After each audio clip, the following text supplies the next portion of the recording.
ओम नमः शिवाय श्रोतागणों।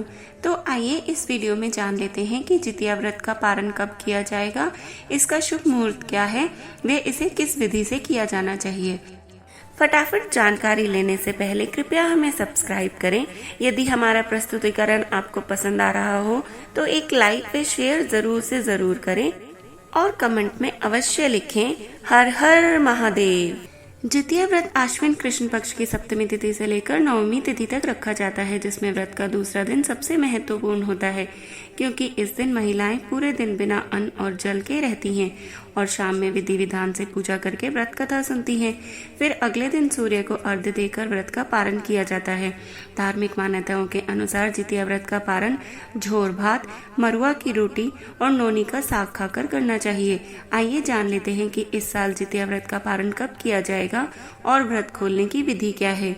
जो महिलाएं 24 सितंबर को जितिया का व्रत रखेंगी वो व्रत का पारण 25 तारीख की शाम को करेंगी, और जो महिलाएं ये व्रत 25 सितंबर को रखेंगी वो इस व्रत का पारण 26 सितंबर को सूर्योदय के बाद करेंगी। मिथिला पंचांग के अनुसार जितिया व्रत का पारण 25 सितंबर 2024 की शाम 5:05 के बाद किया जाएगा। यह पारण समय उन महिलाओं के लिए है जो 24 सितंबर को जितिया का व्रत रखेंगी। बनारसी पंचांग के अनुसार जितिया व्रत का पारण 26 सितंबर को सूर्योदय के बाद किया जाएगा। ये व्रत पारण समय उन महिलाओं के लिए है जो जितिया का व्रत 25 सितंबर को रख रही हैं। आइए जान लेते हैं जितिया के पारण की विधि। जितिया व्रत के पारण से पहले विधि विधान से पूजा की जाती है। अगर सुबह के समय व्रत खोल रहे हैं तो सूर्य को अर्घ्य देने के बाद ही पारण किया जाता है। इसके बाद रागी की रोटी, तोरई की सब्जी, चावल और नोनी का साग खाकर व्रत खोल लिया जाता है। जो महिलाएं शाम में व्रत खोलती हैं वे तारे देखने के बाद व्रत का पारण कर सकती हैं इसी विधि के द्वारा। जिमूत वाहन समेत अन्य देवी देवताओं की पूजा कर लेनी चाहिए। इसके बाद ही व्रत खोलना चाहिए और व्रत पारण वाले दिन दान अवश्य करना चाहिए।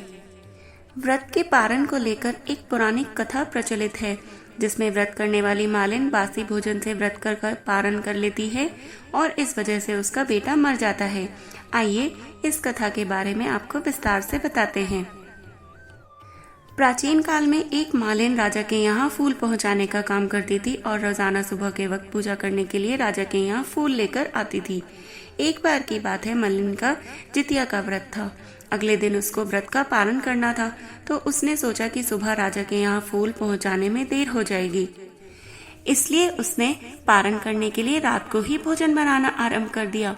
फिर अगले दिन सुबह हुई और वह राजा के यहाँ रोजाना की तरह फूल पहुँचाकर आ गई और उसके बाद भगवान जिमूत वाहन की विधि विधान से पूजा की और फिर उस बासी भोजन से ही व्रत का पारण करने लगी। व्रत का पारण करने के लिए उसने रात के बने भोजन से अपना मुंह झूठा किया और उस भोजन को करने लगी।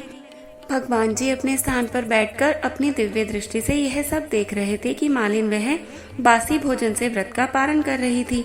भगवान मालिन को बासिन भोजन करता देख उससे नाराज हो गए। इधर मालिन ने अपने बच्चों को खेत में से अनाज लाने भेजा तो उधर भगवान अजगर का रूप धारण करके आ गए। उधर वह खाना खाती गई, इधर अजगर का रूप धारण किए भगवान उस बेटे को निगलते गए। एक चरवाहा यह सब देख रहा था। उसने आकर मालिन को बताया कि अजगर तुम्हारे बेटे को खा रहा है। उसे देखकर वह रोती हुई अपने बेटे के लिए भगवान से प्रार्थना करने लगी और बोलने लगी कि हे प्रभु, मैंने तो अपने पुत्र की दीर्घायु के लिए ही व्रत किया था और अजगर ने उसको ही निगलकर मुझसे मेरा बेटा छीन लिया। तब एक आकाशवाणी हुई और अजगर का रूप धरने वाले भगवान जिमूत वाहन ने कहा कि तुमने व्रत का पारण करने में बासे भोजन का प्रयोग किया है, इसलिए तुम्हारे साथ यह सब हुआ है। शास्त्रों और मान्यताओं में बताया गया है कि इस व्रत को बेहद नियमों के साथ विधि पूर्वक रखना चाहिए। साथ ही व्रती को व्रत के दौरान खाना बनाने से बचना चाहिए। किसी प्रकार की चूक होने पर उसको अपनी संतान का वियोग सहना पड़ सकता है।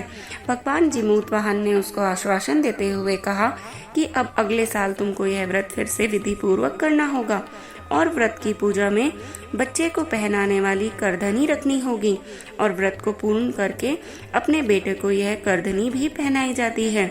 अगले साल जब उस मालिन ने विधि विधान से व्रत किया तो भगवान जीमूत वाहन ने सकुशल उसके बेटे को वापस लौटा दिया।